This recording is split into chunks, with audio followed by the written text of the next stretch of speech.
চিংড়িগুলো এভাবে জাল করে দিলে একটু শক্ত শক্ত হবে আর চিংড়িগুলো পরিষ্কার করা খুব সহজ হবে। এই জন্য আমি একটু জাল করে নিচ্ছি, শক্ত করে নিচ্ছি আর কি। খুব সহজভাবে আমি পরিষ্কার করে নেব তাহলে।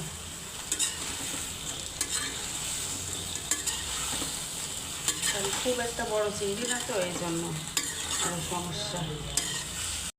এই যে চিংড়ি মাছটা জাল করা হয়ে গেছে, একটু ঠান্ডা হলে আমি মাছগুলো বেছে নেব।